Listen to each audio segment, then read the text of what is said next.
Hey everybody, it's Jake here. Just wanted to get back with you on some word of the Lord, and I just wanted to first say I'm probably not going to be in, like my face isn't going to be in the video much. I'll be speaking, but I really want you to hear what I'm talking about, so I'm going to turn this camera around so that you'll be listening more than you'll be watching, okay? I love you guys, and I'll turn this thing around. So today, I'm going to be walking around on this path that I have here. I mean, some of the most beautiful creations God's created just, widens my eyes to God and His sovereignty and how great He is. So I want y'all to also be taking this in because it is beautiful. But anyway, so I'm going to be talking today in 1 Corinthians. 1 Corinthians 16, 15 through 18. Y'all like that? I set this thing on that tree, this scripture. I didn't bring my Bible, but I did print off this scripture. 1 Corinthians 16 through 15, or 16, 15 through 18. It says, I beseech you, brethren, ye know the house of Stephanus, that it is the first fruits of Achaia, and that they have addicted themselves to the ministry of the saints, that ye submit yourselves unto such, and to every one that helpeth with us and laboreth.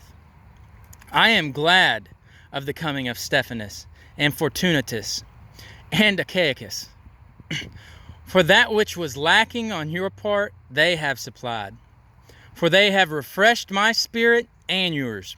Therefore acknowledge ye them that are such. Okay, in this scripture, you notice what I have highlighted there. It says, I beseech you, brethren. In other words, he's saying, hey, I really, this is important. I need you guys to know this. Listen, please.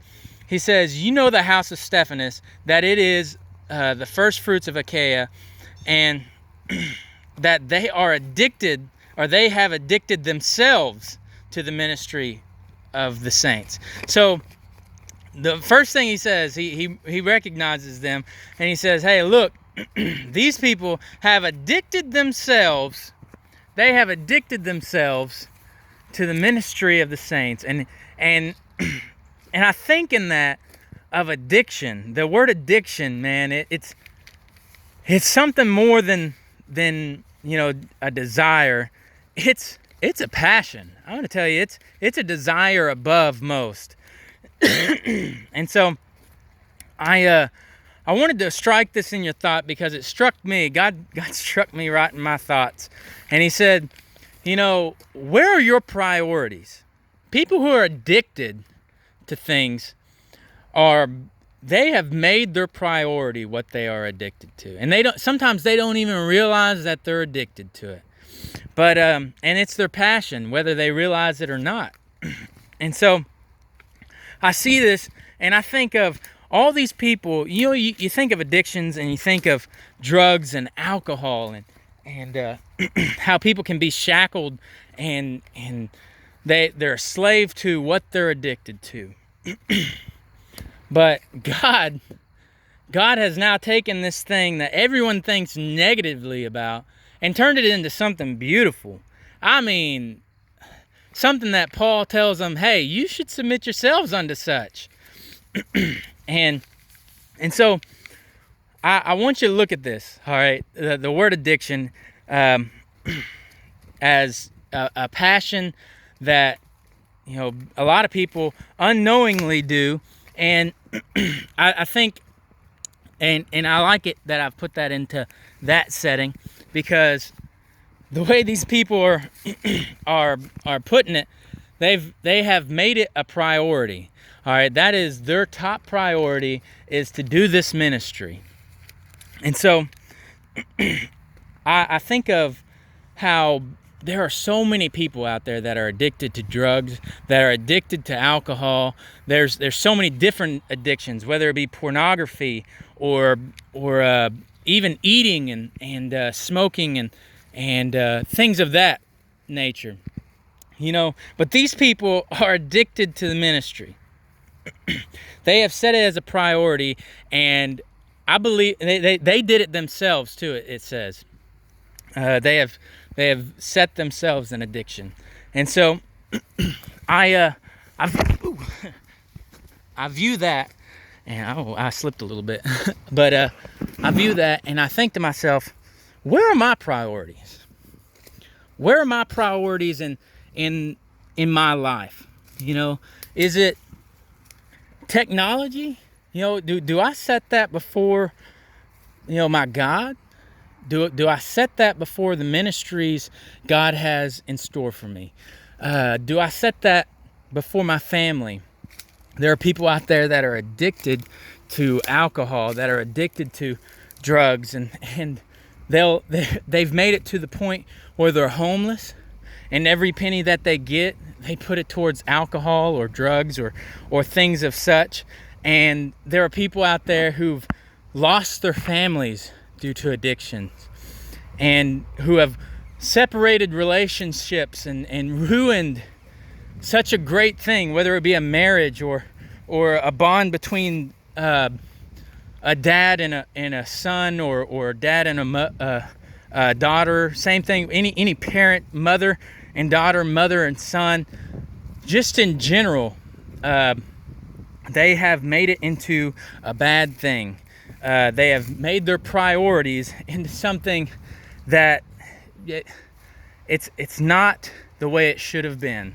It's not the purpose God had intended for them. And so I analyzed this, and I analyzed myself, and I viewed my priorities. And I'm gonna tell you, I was convicted hard, because my priorities compared to the people in this verse are nothing like it. I see this, and I think to myself, am I really standing with my full passion in God? Am I going to spend everything, my time, my efforts, for an addiction toward God, towards this ministry of spreading Jesus and to doing the will of God? And I'm going to tell you, it struck me hard, because whenever I had looked at myself and looked at my desires, I was so disappointed, because my desires was more onto my phone, or watching TV, or doing my own thing. And I say this so that you guys can analyze yourself. I want you to analyze yourself. See what you truly desire, whether it be something that is you are unaware that you have set as a priority above all else. And the way that you can figure this out on what you truly have a priority for, ask the people that you're around the most. Ask them to tell you what would be the hardest thing for you to do without, and see what they say. See if it's sodas. See if it's your phone or technology. See if it's sugar in general. Some people can find it hard to go without sugar, or their phones, or even watching TV, things of that nature. So I want you to see what you are addicted to unawarely. And so I think I made up a word, unawarely. And so I ask that you check that out. And whenever those people tell you that, see, this is going to be hard, all right? Because I have challenged myself. After I post this video, I'm going to go a week without technology. That's my phone, calling my friends and my family. That's getting on to YouTube, getting on to Snapchat. I'm going to go without, all right, without my phone. I'm going to put it on airplane mode, and nobody's going to be able to contact me, and I'm not going to be able to contact anyone else. And I'm not going to be watching TV. I'm going to try my hardest to do without. and I'm going to fast my phone for a week to show that I am not bound by my technology. I am not bound by my flesh desires. And in those moments, whenever I would be on my phone and would be on would be away from the top priority, which is God, I will be reading my word. In those moments, whenever I usually would be on YouTube or on Snapchat, I will be reading my word, praying, and setting forth a priority for God, making more time for Him. And in this, I hope to make a better relationship with Him. And so I ask that you guys, try it with me. Whether it be a soda, if y'all have a problem drinking sodas, you have an addiction to sodas, I ask that you try to go without. If it's your cell phone, I ask that you try to go without it. Try to go without texting for a little while. Try to go without just for a little while. And in those moments, whenever you're usually spending time on your phone, whenever you could be spending time in your word, I ask that you spend a little more time with God. Or even your family, if you can't really spend time with God, if you don't feel that time to read your word. But me personally, I'm going to get into it. I'm going to get into my word. Not that I don't get into my word. I read my word every day. I feel like if I don't at least get one verse in, I feel like I'm missing something. And so, but I challenge you. That's my challenge for you. Sometimes we can go without something because we know that it's there and it's at our disposal. At any point I can reach out and grab it. And but not all the time are we so lucky. This coronavirus has really affected people in that circumstance. A lot of people don't realize what they got until they can't get it anymore. Whether it be toilet paper or getting to see their family and friends, going to church. A lot of people are missing that. And I tell you what, I'm missing you guys so much. I miss you all so much. But in this, I want you to recognize what you got at hand, all right? I want you to recognize it and really, really put forth the desire.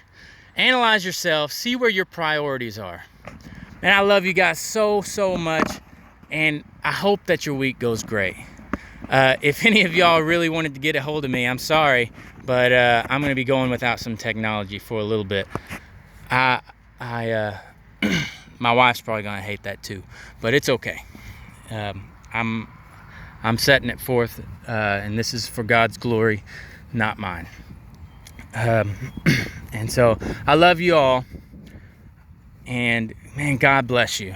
You guys have a great week, and I hope that y'all recognize what y'all's true passion is, and go ahead and write it down as you go throughout the week.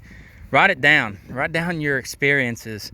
Write down, maybe you have some withdrawals, maybe not. Or write down what you're benefiting, and write down what you're not benefiting in it. I love you guys. I'll talk to you later. Y'all have a great week. Bye.